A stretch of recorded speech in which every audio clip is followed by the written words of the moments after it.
Some years, the Rock and Roll Hall of Fame seems bent on stretching the definition of rock and roll. And some years, like this one, it seems bent on pleasing the crowds. The bulk of this year's class of inductees, Bon Jovi, The Cars, Dire Straits and the Moody Blues, along eligible rock bands whose fan bases, and some of the artists themselves, have cried bias for years as the heroes have been passed over. In 2016, Jon Bon Jovi told Howard Stern that his band had been kept out of the Rock and Roll Hall of Fame because he had a big falling out with one of the guys who runs the museum, though he wouldn't name him. "I called the guy a few choice words," Bon Jovi said. "And I'm never shy, when I see him, to call him a few more choice words. And there's other guys on that thing that have made it a personal mission to expletive with me. And that's okay. I get it. I've sold more records than their artists." However, less than 2 years later, Bon Jovi finds himself, along with his band, getting into the Rock Hall.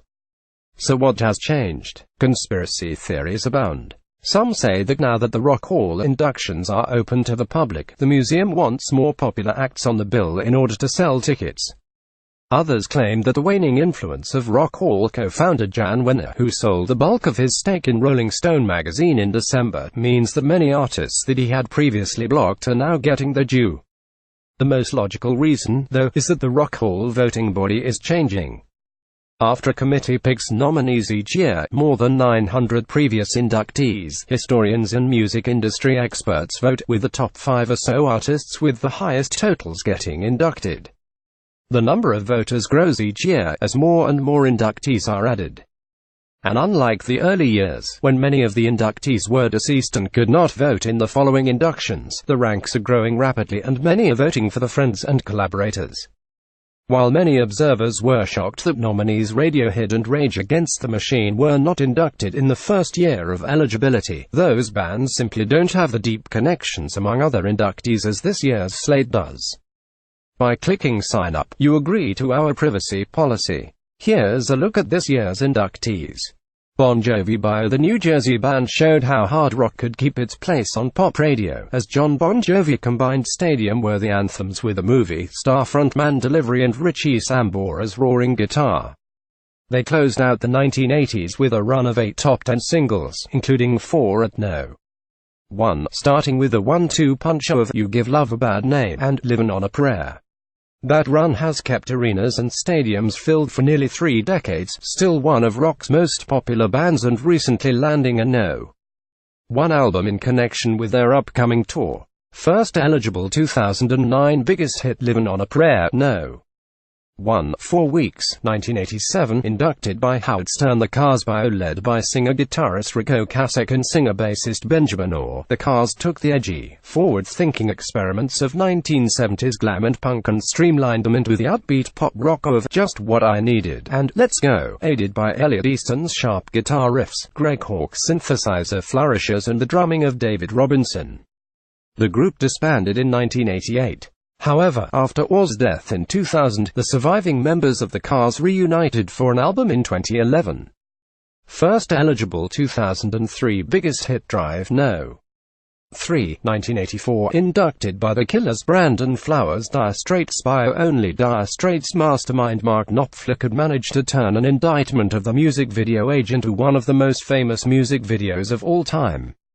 Yes, Knopfler was a guitar virtuoso, but the band's biggest hits are marked by his deadpan vocals, telling the tales of Romeo and Juliet, as well as Walk of Life and Sultans of Swing. Dire Straits disbanded in 1995 when Knopfler went solo, and he rarely looks back on the band, which may explain why it's unclear whether he will attend the ceremony since he has made no comment on the band's induction. First eligible 2003 biggest hit Money for Nothing, No. 1, 3 Weeks, 1985, inducted by TBA. The Moody Blues bio. As the name would suggest, the Moody Blues started as more of a blues-influenced band. However, the band came into its own with its sophomore album, Days of Future Past, the ambitious 1967 concept album that is seen as one of the cornerstones of progressive rock, built on the classic Nights in White Satin. The mix of symphonic orchestrations and psychedelic rock influenced a generation of British bands, including Yes and Genesis. First eligible 1989 biggest hit Nights in White Satin, No. 2. 1972, inducted by Hart San Wilson. Nina Simone Bayer, the High Priestess of Soul, became a star thanks to her interpretive skills and her distinctive, soulful voice, tackling jazz, folk and blues in her own style. From Nat King Cole's "My Baby Just Cares for Me" to the Scottish folk song "Black is the Colour of My True Love's Hair."